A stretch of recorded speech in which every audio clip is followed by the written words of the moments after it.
everybody. Welcome back.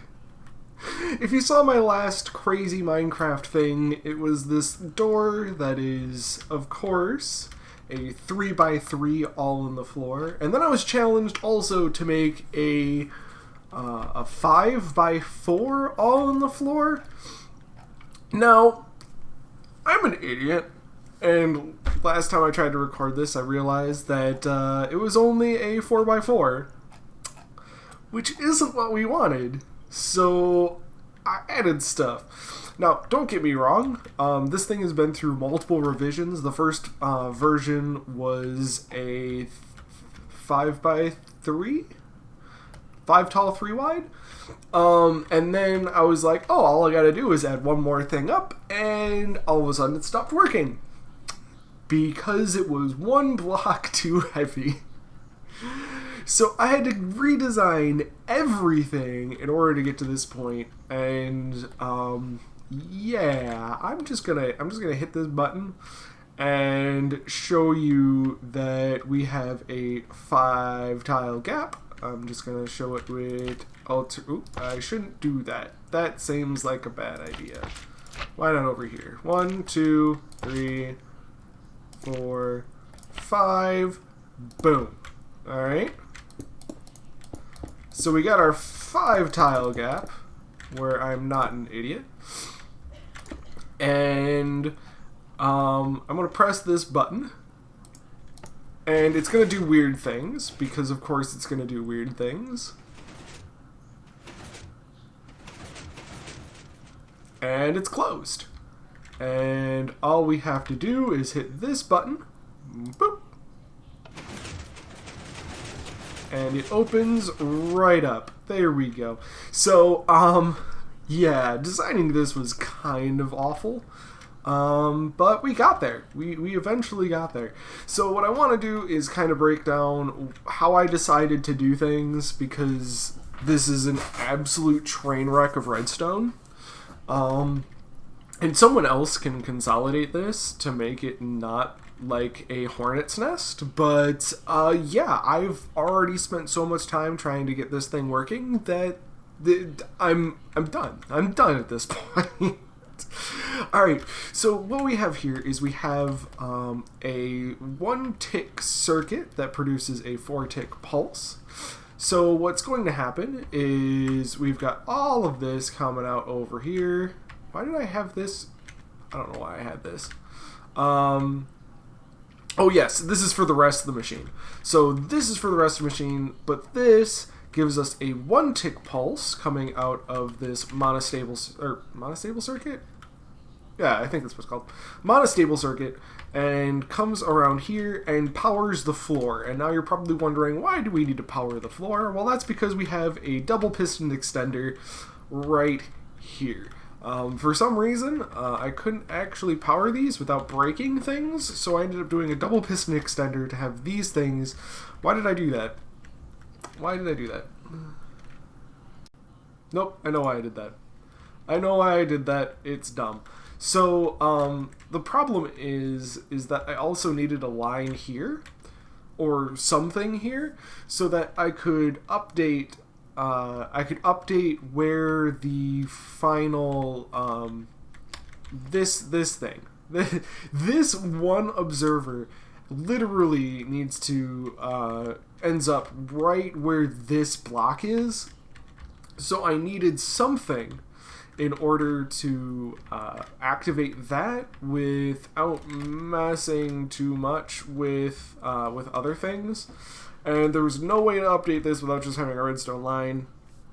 And this redstone line, of course, would be super nice if it powered everything and then just did its own thing. But that's not how it works for some reason. So we have a double piston extender down here.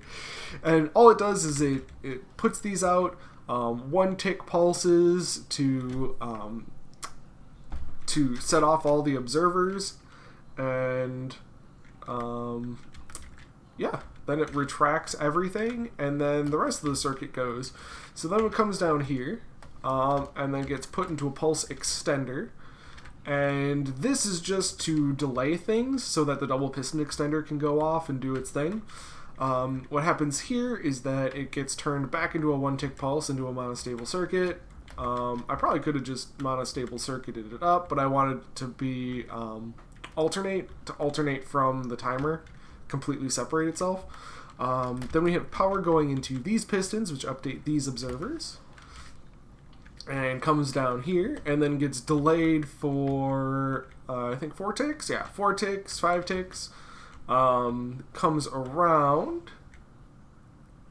Yeah, because this has to be monostabled again, because this needed to power for longer. So that was interesting. And then it comes all the way down here, because that updates that one, and it comes all the way down here, and then updates this, which turns this torch off and will launch the rest of the machine. I realize that sounds like a lot, and it is, but if we look at here, we've got double piston extender going, it comes back, then this one goes off, it updates that, and it updates that, meaning it just flies off. So that works out fine. The other thing that we were doing was retracting it, and retracting it is hell of a lot easier, where all you need to do is get a 1-tick pulse to go in front of this observer now. When I had it at 4, because I'm a dumb and didn't count how big the opening was, I fixed it with a dropper. So if you want to build this, you can build this for a 4-high door, you just have to put a dropper down there. But all you need to do is click the button to get a 1-tick pulse, and so any of these, so these buttons aren't necessary all that much. You can literally just build it up however you want, whether it be a repeater, a couple repeaters, or it really doesn't matter. These can be like a T flip-flop going back and forth in between these two, and it will work all the same. I'm pretty sure that, yeah, because it's coming off, because it's coming off of one, you can get it to come off the other and then just extend it, because that's essentially what buttons are. I wasn't gonna worry about that, because I don't know how this person wants to actually make it work. But yeah, this is kind of a mess of redstone. So I don't know if I need to like stand down here and like just kind of fly through piece by piece. I am not building this again. You can't make me. This was torture. I'm not even lying. Like, it was awful. But yeah, this is so, like, from the back, this is a tall machine. Like, this is a massive flying machine. But I mean, it works. It does what it says on the tin. So yeah, if you guys have any other suggestions for crazy huge redstone mind owie things, let me know. I'm interested. This is actually kind of fun for me. I'm wondering if I can actually do the half slab thing.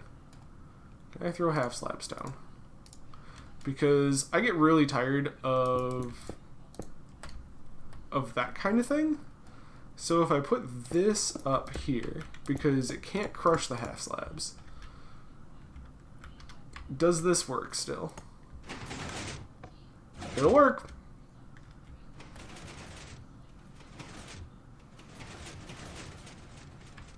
Yep. And then all you need is the door frame to go around this, and it's perfectly, it'll flush in with almost anything. And this front part doesn't actually touch anything, so this front part can be anything. The only thing is you need to have immovable blocks where the way around it. Like, this doesn't, yeah, that needs to be immovable. But this back area needs to be immovable. But yeah, that's all that is. Oh my god. It's a train wreck. It is an absolute train wreck. So if you wanted to, actually, we can get a pretty good idea of how the machine looks outside of its cradle. If I just... Wait a second. That's a trap. That's a trap. I'm putting this down before I do anything else. Alright, and back up you go. And hopefully I have this tall enough where we can just see the entire flying machine all by itself. And of course I'm dumb and completely forgot to do things. That's perfectly fine though. That will work out just fine. There we go.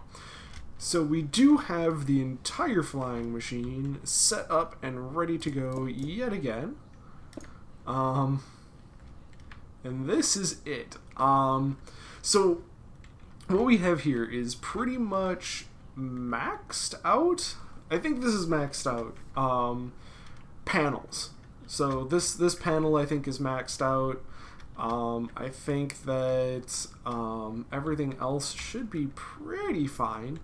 Obviously we have the beginner's flying machine right here. The only thing that's different is I added these blocks on and this block over in order to make sure that it can pull itself back down, because it doesn't like doing that sometimes. Or I shouldn't say sometimes. It doesn't do that at all if you have it by itself. So this little addition makes it be able to go up and down with taking this piston with it. Then we have this little section, which of course is 3 little blocks and some pistons and observers there. So the reason why we need 2 here is to make sure that we have these 2 sections, because these 2 sections together would make it so that you would never be able to work. It would never work because it's pushing too many blocks. So what happens from here is literally it's just pistons on observers, or observers on pistons, whatever you want to call it, and it just powers and goes straight up from there. So that's kind of how that works. And obviously, in order to bring it back down, all you need is a single observer update, because it is all chained together. So this literally brings down the entire thing. Where you're going up, you have to update every observer in order, which I realize is kind of the biggest pain in the butt, but you can really update it however you want. Now, there's been some... I'm pretty sure I'm going to get some questions if you can move these observers to look in a different direction. They need to be looking at these pistons. They need to be. Otherwise things don't work as well. They just don't. That being said, you could probably make the door wider.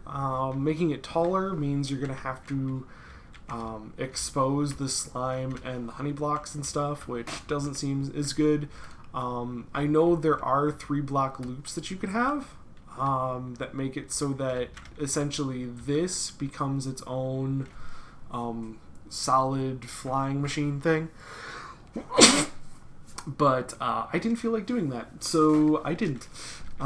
Essentially, it would be just a piston and observer in the same configuration it is right here, and it would alternate back and forth. I shouldn't say back and forth, because you can literally just loop them around. So you can make it...